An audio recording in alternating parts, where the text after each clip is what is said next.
Hello guys, कैसे हैं आप। Welcome back to literature information. हम लोग डिस्कशन कर रहे थे academic reading and writing skills के ऊपर।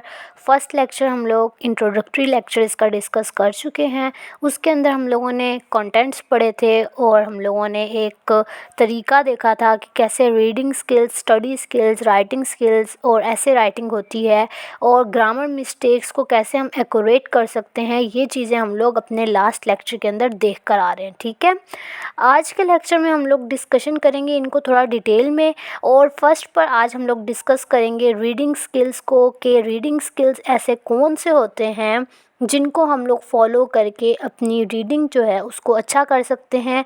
और जो बेसिक पर्पस होता है रीडिंग का, कि हम कोई नॉलेज हासिल कर सकें, कोई पर्पस जान सकें राइटर का, या हम लोग एक चीज़ देख सकें, उसके ऊपर हम लोग कुछ सोच सकें, तो वो पर्पस हम लोग उसको गेन कर सकें। ठीक है, फ़र्स्ट ऑफ़ ऑल मैं ये पॉइंटर का अपना कलर चेंज कर लेती हूँ ताकि आप लोगों को देखने में आसानी हो। स्टार्ट करते हैं आज का लेक्चर। फ़र्स्ट ऑफ़ ऑल हम लोग देख लेते हैं idea and information in reading. जो हम लोग कंटेंट अपना फ़र्स्ट डिस्कस कर रहे थे रीडिंग स्किल्स के अंदर, उसके अंदर फ़र्स्ट पे हमारा आ रहा था आइडिया एंड इंफॉर्मेशन। ठीक है, तो फर्स्ट हम लोगों ने क्या देखना है, आइडिया देखना है और इन्फॉर्मेशन देखनी है रीडिंग करते हुए। उसके लिए हम लोगों ने जो इंस्ट्रक्शंस फॉलो करने हैं उनको देख लेते हैं। फर्स्ट ऑफ ऑल आता है कि the introductory paragraph and thesis. Reading करने के लिए आप लोगों ने फ़र्स्ट ऑफ ऑल देखना है इंट्रोडक्शन या थीसिस। थीसिस में आपको बताया था आउटलाइन की, सब आउटलाइन कह सकते हैं आप लोग। ठीक है, अगर हम लोग रीडिंग कर रहे हैं तो हम लोगों को बेसिकली लगता है, क्योंकि बहुत से स्टूडेंट्स को रीडिंग करना पसंद नहीं होता या पढ़ना पसंद नहीं होता, उनको बोर लगता है सब कुछ। स्पेशली इंग्लिश के अंदर आप लोग कुछ पढ़ रहे हो, एक पेज पढ़ के ही बोर हो जाते हैं। तो रीडिंग का बेस्ट वे क्या है, आप लोग ज़ाहिर सी बात है बोर होंगे ही। जब आप लोगों को किसी चीज़ के बारे में पता ही नहीं होगा, कोई इन्फॉर्मेशन ही नहीं होगी, तो आप लोग कैसे पढ़ पाएंगे उसको। ठीक है, तो आप लोगों को वो पहला इंस्ट्रक्शन क्या दे रहा है कि आप इंट्रोडक्टरी पैराग्राफ पढ़ें या थीसिस स्टेटमेंट पढ़ लें, या मतलब आउटलाइन पढ़ लें। उससे आपको कुछ ना कुछ आइडिया हो जाएगा कि इसके अंदर या इस पीस ऑफ वर्क के अंदर क्या बात हुई हुई है। जैसे अब मैंने आपको बताया कि रीडिंग स्किल को हम पढ़ रहे हैं, रीडिंग स्किल्स के अंदर हम लोग आइडिया और इन्फॉर्मेशन ले रहे हैं रीडिंग के अंदर। उसको अब हम लोग फॉलो करने के लिए जो इंस्ट्रक्शंस देखेंगे हम उनको पढ़ रहे हैं। ठीक है, इससे जब आपको कुछ आइडिया हो जाएगा कि हम लोग क्या पढ़ रहे हैं, तो आप लोगों का इंटरेस्ट खुद ब खुद डेवलप होने लग जाएगा पढ़ते हुए। ये सब्जेक्ट जो हमारा है ये थ्योरेटिकल बेस है, इसके अंदर कोई प्रैक्टिकल वर्क नहीं है, कोई कहानियाँ वगैरह नहीं है, कोई थीम्स नहीं देखनी है आपने, कोई क्रिटिकल एनालिसिस नहीं करना है इसके अंदर। एक तरह का आपकी ग्रामर के ऊपर फोकस करवा रहा है ये सब्जेक्ट। रीडिंग राइटिंग स्किल्स आपको बता रहा है। और जो आपकी मास्टर की डिग्री है BS इंग्लिश लिटरेचर अगर आप लोग कर रहे हैं, तो उसके अंदर आप लोगों की सुपरमेसी आप लोग हासिल कर सकें, उसको आपको ये हासिल करवाने में मदद देगा। तो ये सब्जेक्ट एक माइनर सब्जेक्ट आप कह लें या इम्पोर्टेंट सब्जेक्ट कह लें, जो भी आप इसको नाम दें, तो आपको थोड़ा फोकस होकर करना पड़ेगा, पढ़ना पड़ेगा। तो फर्स्ट हम लोगों के पास क्या इंस्ट्रक्शन आया, अगर हम लोग इंटरेस्ट पैदा करना चाहते हैं अपनी रीडिंग के अंदर, तो हम लोग इंट्रोडक्टरी पैराग्राफ को देख लें और थीसिस स्टेटमेंट को देख लें, जिससे हम लोगों का इंटरेस्ट डेवलप हो जाए अपनी रीडिंग करते हुए। उसके अलावा हम लोग क्या अगला सेकंड स्टेप क्या आ रहा है, a preview of the topic to be discussed.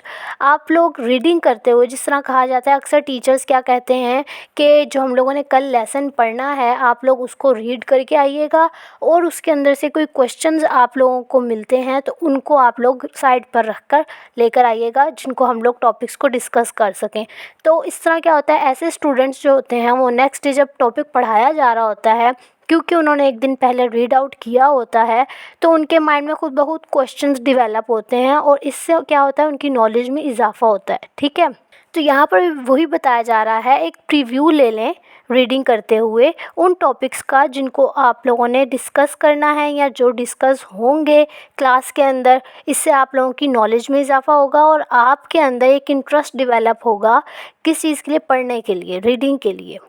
एक ये इंस्ट्रक्शन आपके पास आ रहा है कि आप लोगों ने जो आने वाले कल के अंदर लेसन पढ़ना है, जो टॉपिक्स पढ़ने हैं, उनको एक दफ़ा आप रीड आउट कर लें। उससे क्या होगा, आप ही को फ़ायदा होगा। आप लोग जब नेक्स्ट डे पढ़ रहे होंगे तो आपके माइंड में खुद ब खुद क्वेश्चंस डेवलप होंगे और आप लोगों को वो टॉपिक अच्छा समझ आएगा और आप मौके के ऊपर उसी वक्त टीचर से अपने क्वेश्चंस कर सकते हैं। ठीक है, नेक्स्ट हम लोगों के पास क्या आ रहा है, the order in which they will be addressed.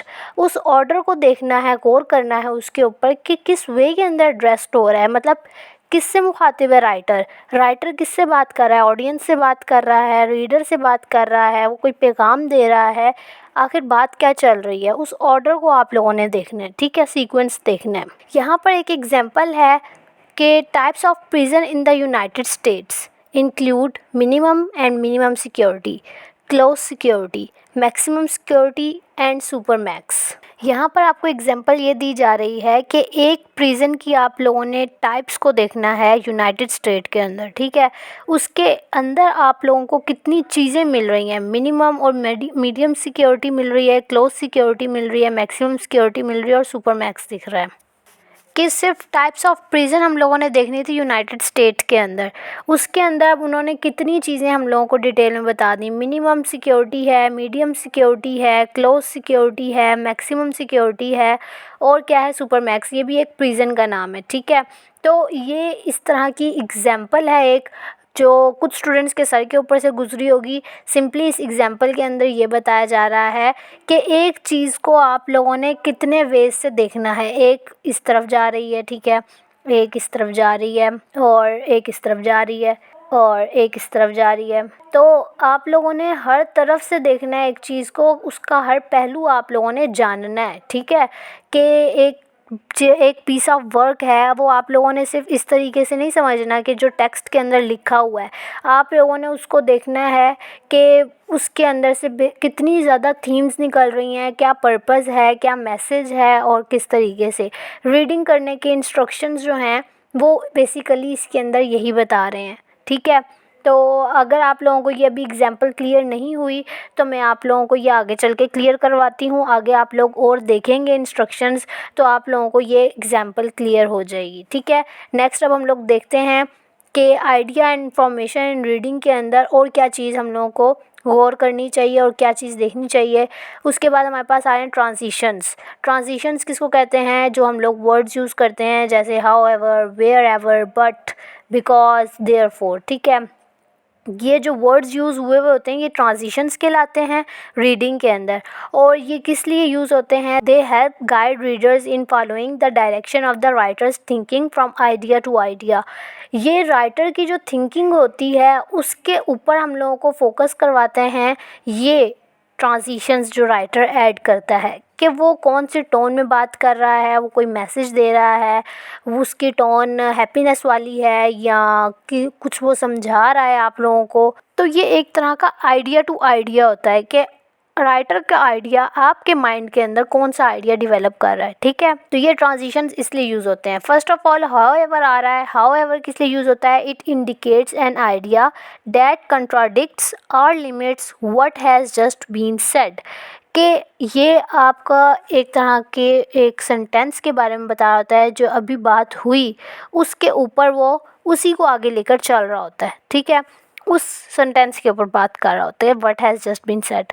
Further more क्या इंडिकेट करता है, वन दैट एड्स टू और सपोर्ट्स टू इट, जो सपोर्ट कर रहा होता है पिछले ही सेंटेंस को। ठीक है, या आगे वाले सेंटेंस को के बारे में और बता रहा होता है। जिस तरह मैं कहती हूँ कि ये बात मैं अभी कर रही थी और फर्दर मोर ये हम लोग इसके लिए कर सकते हैं। ठीक है, तो इस तरीके से ये ट्रांजिशंस यूज़ होते हैं। आप लोगों को, कुछ लोगों को ये बहुत माइनर सी या इस तरह से बात लग रही होगी कि ये तो हम लोग छोटे होते से पढ़ते आ रहे हैं और ये वो। तो छोटे होते से अगर आप लोग पढ़ते आ रहे हैं, उस वक्त क्या था कि आप लोगों के पास इतनी चीज़ें नहीं थी, इतनी नॉलेज नहीं थी कि आप लोग उससे कंपेयर करके आप लोग चीज़ों को देख सकें। ठीक है, अभी उस वक्त आप लोगों ने ये इन चीज़ों के बारे में पढ़ा होगा, लेकिन क्लियर आप लोगों को ये चीज़ें आज होंगी कि आप जब एक पीस ऑफ वर्क के साथ जो आप लोगों ने पढ़ा होगा, कोई लिटरेचर पढ़ा हो, ड्रामा, पोइट्री या कुछ भी पढ़ा हो, तो उसके अंदर आप लोग इस तरह की चीज़ें देखेंगे, कोई राइटर की थिंकिंग आप लोगों को उससे आइडिया होगा इन चीज़ों को जब आप लोग यूज़ करेंगे। ठीक है, नेक्स्ट अब हम लोग के पास क्या आ रहा है, हेडिंग आ रही है। हेडिंग्स जो हैं it identify a text major and minor sections. ये क्या आइडेंटिफाई करती हैं, मेजर और माइनर सेक्शन को एक टेक्स्ट के आइडेंटिफाई करती हैं by means of both the headings content and their design. आप लोग देखेंगे कि एक जो पेपर होता है उसके ऊपर एक वर्क लिखा हुआ हो, अगर इस तरह लिखा हुआ हो, इस तरह लिखा हुआ हो, ये ज़्यादा अच्छा लग रहा है या ये अच्छा लग रहा है। ऐसे हेडिंग दी आप लोगों ने और उसको एक प्रॉपर सीक्वेंस के अंदर लिखा, यहाँ पर फिर एक हेडिंग और ऐसे फिर सीक्वेंस के अंदर लिखते आ रहे हैं आप लोग। तो इस तरह एक आपका जो वर्क होगा उसको एक तरह की वो डेकोरेट हो जाएगा हेडिंग से। तो वो क्या करता है, आपके जो डिज़ाइन है एक अट्रैक्टिव पीस ऑफ वर्क बना देता है। आपकी हेडिंग्स जो हैं उसका हम लोगों को एक ये भी फ़ायदा मिलता है, ठीक है। नेक्स्ट हम लोगों के पास क्या आ रहा है, लुक फॉर समथिंग फेमिलियर। आप लोग ये जो मैंने आप लोगों को लास्ट टाइम लेक्चर के अंदर बताया था कि एक अनफेमिलियर वर्ड आ जाए आपके पास तो उसको आप जाके सर्च करें, उससे आप लोग स्किप ना करें।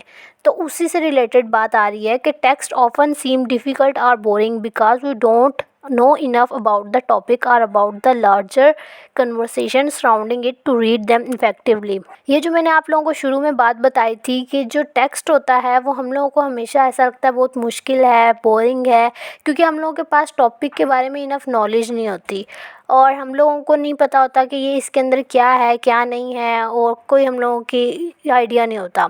तो अब वो आगे हम लोग इसका सोल्यूशन क्या बता रहा है कि by skimming the headings, the abstract और introduction and the conclusion you may find something that relates to something you already know और are at least interested in. कि आप जब स्किमिंग करेंगे ना हेडिंग को, इंट्रोडक्शन को या कंक्लूजन को देखेंगे तो आप उससे क्या करेंगे, उससे कुछ ना कुछ फाइंड कर लेंगे जो आप जिसके अंदर इंटरेस्ट लेके पढ़ सकें या जो आप लोग पहले से कुछ जानते हो। उससे क्या होगा, आप लोग अच्छे से पढ़ सकेंगे।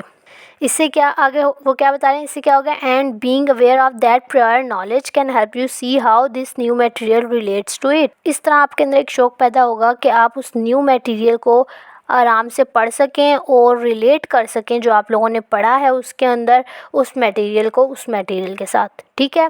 तो ये आप लोगों को लुक फॉर समथिंग फेमिलियर का मतलब क्या है कि एक अगर आप न्यू वर्क पढ़ने जा रहे हो उसके अंदर आप लोगों को वो डिफ़िकल्ट और बोरिंग लग रहा है तो उसके अंदर आप लोग look for something familiar by studying introduction, conclusion, skimming the headings, ठीक है। नेक्स्ट अब हम लोगों के पास क्या आ रहा है, previewing the text. It's usually a good idea to start by skimming a text. सबसे पहले पढ़ने के लिए आप लोगों ने कोई न्यू चीज़ पढ़ने जा रहे हैं तो फर्स्ट ऑफ ऑल आप लोग क्या करें, स्किम करें टेक्स्ट को कि इसके अंदर हम लोग क्या पढ़ेंगे। हेडिंग देख लें, इंट्रोडक्शन देख लें, कंक्लूडिंग पैराग्राफ देख लें। और वैसे भी आजकल तो इस तरह होता है कि आप लोगों को पहले से आउटलाइन के अंदर बता दिया जाता है कि इस टॉपिक के अंदर आप लोग ये पढ़ेंगे और इस टॉपिक को पढ़ने के बाद आप इस चीज़ के अंदर माहिर हो जाएंगे, इस चीज़ के अंदर काबिल हो जाएंगे, ये वो। तो ये तो मुश्किल बात ही नहीं है। और फिर आगे वो तरीका बता रहे हैं कि read the title and subtitle any heading, the first and last paragraph, the first sentence of all the other paragraph, study any illustration and other visuals. Your goal is to get a sense of where the text is heading.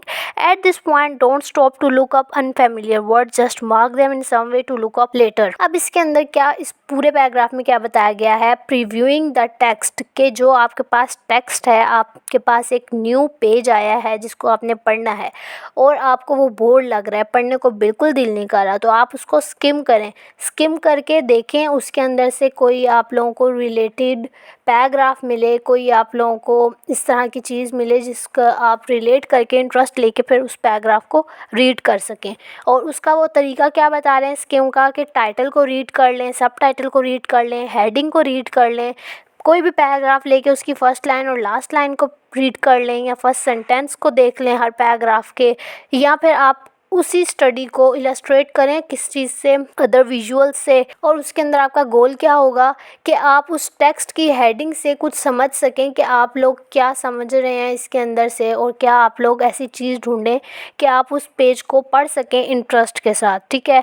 और फिर उन्होंने एक और चीज़ बताई कि इस point के ऊपर अगर आपको कोई अनफेमिलियर वर्ड मिलता है जिसको आप लोग देखें कि ये मुश्किल है और इसका मतलब मुझे नहीं पता, तो आप उसको वहीं पे मार्कअप कर लें। मार्कअप करके उसको बाद में देखेंगे, नहीं कि उसी वक्त देखने के लिए चले जाएं भी इसका मतलब क्या है। तो इससे आप लोगों का टाइम थोड़ा ज़ाया होगा। अगर आप लोगों के पास टाइम है और आप लोगों को आगे नहीं चला जा रहा उस वर्ड की वजह से, तो आप सर्च भी कर सकते हैं। वैसे उन्होंने एक आप लोगों को सजेशन दी कि आप लोग उस वक्त अनफेमिलियर वर्ड की तरफ ना जाएं, just mark them in some way to look up later. Next हमारे पास क्या रहा है, look for the main idea, कि मेन आइडिया आप लोगों ने कैसे लेना है। अगर एक टेक्स्ट आपको दिया हुआ है, यहाँ पर एक पैराग्राफ मैंने ऐड किया है, उसके अंदर आप लोगों ने मेन आइडिया ढूंढना है, और मेन आइडिया कैसे ढूंढते हैं वो भी इस पैराग्राफ के अंदर आपको बताया गया है। फर्स्ट ऑफ ऑल समझ लें कि मेन आइडिया क्या होता है। मेन आइडिया ये होता है कि आप लोगों को एक पैराग्राफ दिया हुआ है या एक राइटिंग दी हुई है, एक स्टोरी दी हुई है, उसके अंदर से आप लोगों ने राइटर की थिंकिंग को देखना है और देखना है कि उसके अंदर से हमें मैसेज क्या मिल रहा है। मेन आइडिया इसको भी कह सकते हैं कि आपको एक हेडिंग क्या मिल रही है। जिस तरह कोई फ़िल्म वगैरह बनानी है, उस फिल्म का अगर आपको नाम नहीं पता तो आप लोगों ने उस फिल्म को देखकर खुद से उसको एक नाम देना है कि इसका ये नाम होना चाहिए था। उससे क्या पता चलता है मेन आइडिया से कि पूरी होल स्टोरी समझ आ जाती है। अच्छा, तो इसके बारे में बात हुई होगी।